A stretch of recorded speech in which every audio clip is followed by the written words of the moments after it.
Well, good afternoon. This is a very positive day for the families of the city of Detroit.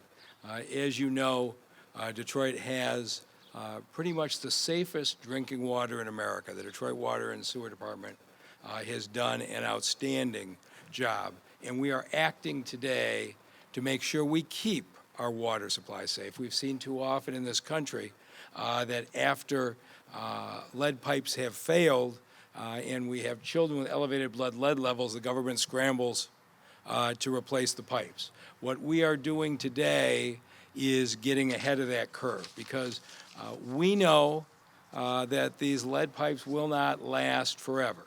And so today we are kicking off the 2023 construction season where we will be replacing 5,000 lead pipes in the city of Detroit, starting right here in this neighborhood. And let me take you through the math. There are approximately 80,000 houses in this city that have lead service lines. We've replaced about 3,000. This summer, we're going to replace 5,000 more. Next summer, we're going to place 10,000 more. And the way that we did this is we went to the people who need it the most to service those areas first. We're going to the neighborhoods in this city that have large numbers of young children because we know it is our young children who are most at risk for having the lead in the system. And we're going to neighborhoods of lower income because lead service lines are the property of the homeowner. They've been the financial responsibility of the homeowners historically, but folks in this town know if your lead service line cracks and you need to replace it, it'd be $7,000 or $8,000, which is a huge hit on a household. And unfortunately, they don't always get replaced as soon as they should. With this project, the city of Detroit is coming through. We will replace that lead service line for you, put in a new copper line, and you'll have a 1-year warranty on the pipe that has been installed. The one thing we do need you to do is sign a waiver because we need the right to be able to go onto your property. But if you sign the waiver, DWSD will come in, install that new service line at no cost to you. We know we owe an enormous debt of gratitude to the people who have funded the first 2 years of these line replacements. It's been President Biden through the American Rescue Plan. It's been Governor Whitmer and her leadership, and the outstanding support we've had from our Michigan delegation. Of course, we're very fortunate to have the Speaker of the House, Joe Tate, from this city. And today we have Representative Alibas Farhat representing that delegation. But this is possible because our legislators have fought for us, and it's a very exciting day for us. One other thing we want those out here who are entrepreneurs to think about. Normally, we would put contracts out for major contractors to do 2,500 lead lines in a bid. And we will still do some of those.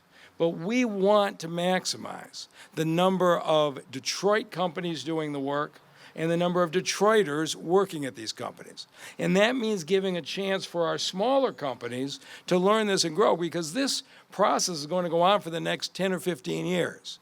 And that means there's going to be opportunities for Detroit construction companies for a decade or more to come. So Gary Brown and the Water Department will be putting these packages out not just at 2,500 at a time, but in groups of as few as 250 houses at a time to let the smaller contractors get a chance to get up and running. The first $45 million in bids will be out before the end of the month. Gary is going to talk to you about how you bid, but this is the vision we have.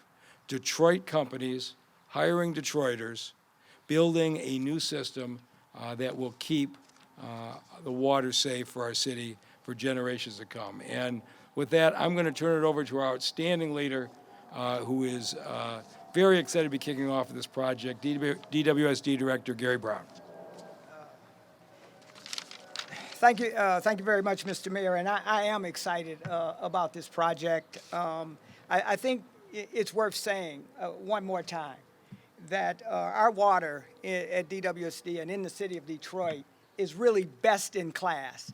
And I'm on all of the national trade water organizations. My staff are on the same, involved with the same organizations. And I can tell you, not only does our water taste good, but it is first-class water. We're not here today because there's a problem.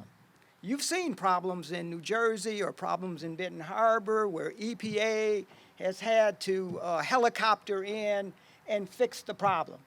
We don't have a problem with the water right now. We've reported our data to the state regulators. We're well below the actionable level. We're below the federal level. We're below the more stringent state level. So we're not here because we have a problem. We're here because we want to outline an orderly process that has the objective of getting the lines out of our neighborhoods and also creating opportunity for Detroiters that can do this work as well as contractors. That's why we're here today. Detroit, as the mayor indicated, has somewhere between 80,000 and 100,000 lead service lines. And over the last 3 years, we've replaced about 3,000 lines. But we did it in our capital program. The objective of that program wasn't to remove lead service lines. It was to come into a neighborhood like this and replace the water main because it had outlived its useful life. And if a lead service line was attached to that water main, we weren't going to leave it.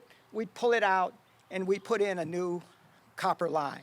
And during that process, we got about 3,000 lines out of the way. And we've been very clear. The mayor has been clear to me and to the state and to the federal government. We are not going to put the burden of this cost.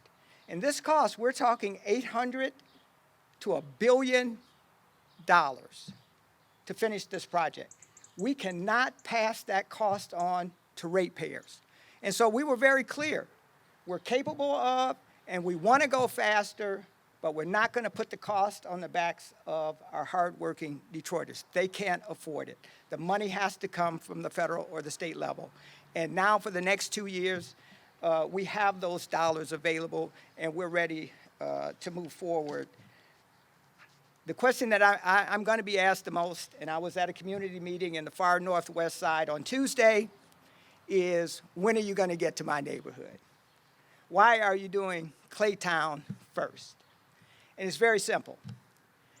The density of population in this neighborhood, the number of houses, the number of lead service lines, but most importantly, the number of kids and seniors that live in this neighborhood. And we're going to neighborhoods that have that criteria, along with they've been economically disadvantaged for a very long time. And so you may not see us in some neighborhoods in Northwest Detroit for several years because we've identified the neighborhoods with the most kids, the most lines, and the ones that are most at risk. And we're talking about protecting not only the kids in this neighborhood, but the kids for generations to come.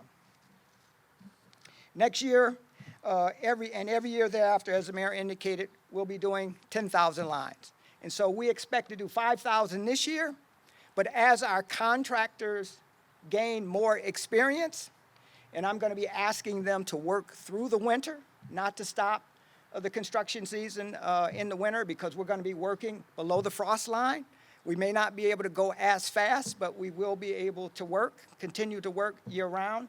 As the contractors gain more experience, as they hire more Detroiters to be able to do this work, you have to understand, we're putting out RFPs and RFBs, requests for bids, for work that has not been done in this city in 50 or 60 years, putting in a service line, a lead service line at the time. This work hasn't been done. And so we have to grow the workforce organically so that we can create opportunity for Detroiters. As the mayor indicated, next week we will put out, right now we have a $25 million contract that's assigned to this neighborhood. Next week we will put out a request for bid. Our goal is to identify 6 to 8 small, medium, and large contractors, that we can give the large contractors up to 2,500 lines to do, and we can give the smaller, what I call mom and pop master plumbers that are trying to build a business, 250. And the medium-sized companies will get something in between, depending on the equipment and the number of people that they have. So we're going to continue our capital plan, where we will replace lines as we do water mains. We will accelerate with almost $100 million the project that we're working on right now. Then we will hire employees and train them to be able to do the work that the contractors are doing. And those jobs will not only be good paying jobs, but they will come with pensions and health care benefits. So we're excited about that. We're going to use those employees to do what we call the one-offs, the ones that come up now and then that need to be replaced. And over the years, since the 80s, DWSD has been replacing only half the line. We'll use our internal employees to go back to those homes, and at our cost. That's important to say. This is all being done at our cost. It's not costing the homeowners a dime. And so we'll have those 4 different projects that has the goal of getting 5,000 done this year and a minimum of 10,000 next year. I can't tell you how much outreach we've done in the community. This isn't new to us. Our communication team has been doing community meetings at parks, walking our residents through everything that's going to happen from beginning to end. And when I have those meetings, I not only come out, I bring my top executives out, my COO, my chief of staff, I also bring out the contractors. And I tell the community in front of the contractors and my team, my goal is that every resident is happy at the end of their project, that we're going to make sure that their restorations are done right, that what's done inside their home is done right, and we're going to make sure that they have an NSF filter and cartridge so that and we'll give them a supply for at least 6 months so that after the job is done, they can filter their home in case any particles might have broken loose and gotten into the system. And so with that said, that community outreach, I'll turn it over to, I believe, Eva. Thank you. Good afternoon, everyone. This is definitely exciting for this area. I am the District 6 Manager with the Department of Neighborhoods, and I am here as a witness to the extensive community outreach that the Detroit Water and Sewage Department has done. Aside from going door to door and leaving information on the doors for the residents, they also had community meetings where the residents were able to come out and talk to the contractors, talk to the Detroit Water Sewage Department, and not just in English, but in multiple languages, which is extremely important for this community that is heavy on other races. So we have our Hispanic community, our Arab community, and other cultures. So we definitely want to thank the Detroit Water Sewage Department for their extensive outreach, because without that, projects like this really wouldn't be able to get done. And so we thank them for that. And I also want to pass the mic on to a resident of Claytown, and he's going to talk about how excited him and his family is to be able to receive this service and to talk a little bit about the community outreach as well. And so with that, I'm going to welcome Emmanuel Juarez.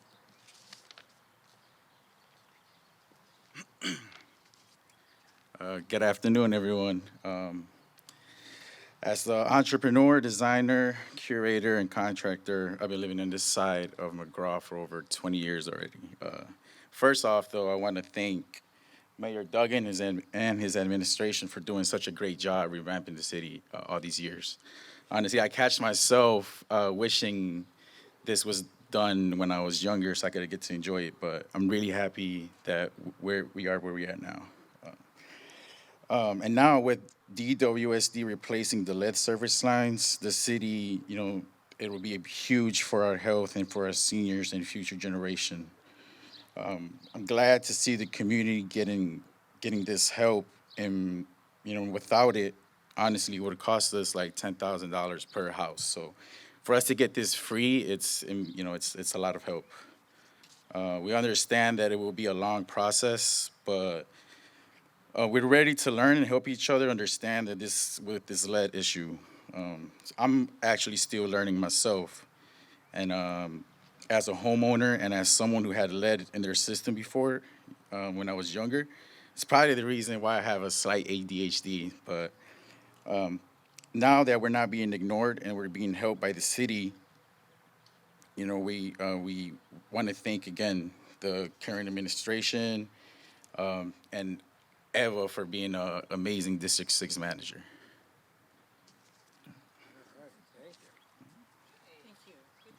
All right. All right. So you see the stories around the country and you say, how can this happen? And here's the reality. The lead service lines in this country are in the older cities. They tend to be the lower income cities. And so when it comes time to replace them, the people who need the most help have the least ability to bear the cost. And you've seen way too many cities defer their obligation until it was too late. You need help at the state and federal level.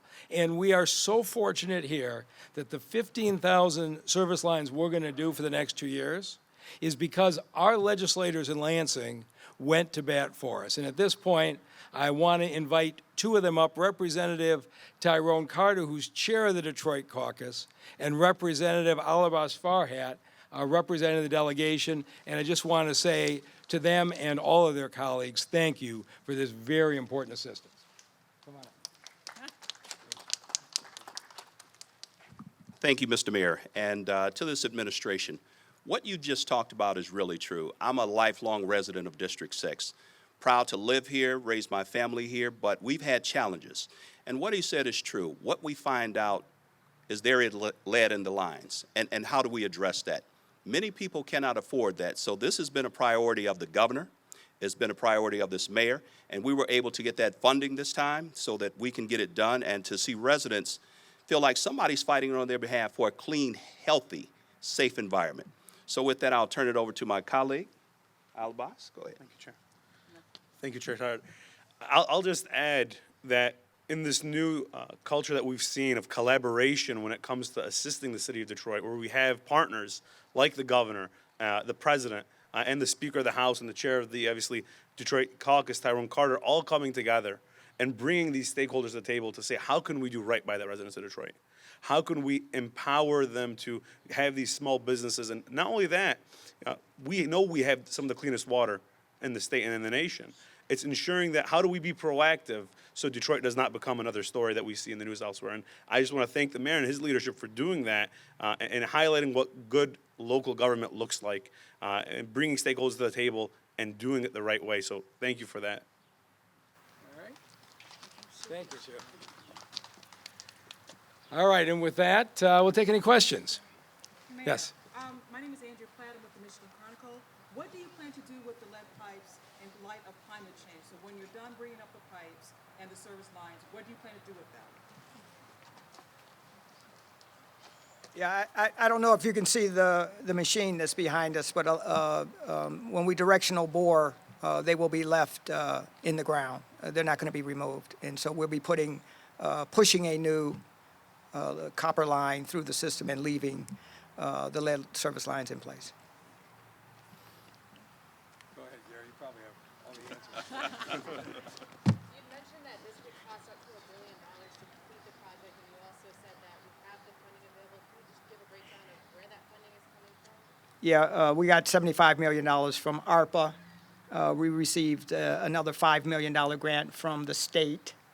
And the rest of the money is coming through different grants that we've applied for. And it's my understanding that the state approved another $250 million yesterday that cities, municipalities will be able to apply for. We certainly expect because of the number of lines that Detroit has, that we will at least get 40% of that money. So right now, we have approximately $100 million in hand that we're putting contracts on the street for, and we're hoping to receive an additional $100 million for future line removal. So is this all, is any of it coming out of city? Yeah, there's about $10 million, and I described the capital plan that is coming out of DWSD rate dollars. Mr. Brown, a follow-up question. How should residents prepare themselves when it comes time for y'all to come into their part of the neighborhood? That is a great question. Be available when we make the appointment to come inside your house to connect the new line to the meter. Our contractors, they're going to be going like an assembly line. They're going to go to every house on the block. They're going to hydro excavate. They're going to dig up the stop box and take a look at the lines on both sides, the public side and the private side. If there's lead on either side, they're going to be replacing it. And we need, the biggest problem that we've had is that we're on that block, we're ready to connect to the house, and someone may not be awake yet, or may not, they're coming home. We need them to make the commitment to be there when we make the appointment to do the connection inside the house. Other than that, we expect less than 4 hours of a home being out of service. This is a pretty quick endeavor. It's not going to take very long. They're not going to be out of water for very long, each house. And so, unlike when we do our capital plan and we're replacing a water main and we're taking water out of service for quite a long time, this is just 2 to 4 hours and we're in and out. Gary, how long would it take them to get down this block? I suspect they're going to try to get down this block in one day on both sides of the street. Can you talk about how you know if you have a lead surface line, and if you do, should you be concerned? I mean, what you're saying is this is more of a preventative measure. Yeah. But should you be worried at all? Good question. Good question. I've lived in Detroit all my life. I have a 1.5-inch lead service line. I've raised 3 kids. I've got 6 grandkids, and the water is safe. If you're concerned, use a filter pitcher. How do you tell if you have a line? Simply take a dime and go down and scratch the line that comes into the house and connects to the meter, that comes through the wall or up the floor, connects to the meter. If it's a shiny color, it's obviously lead.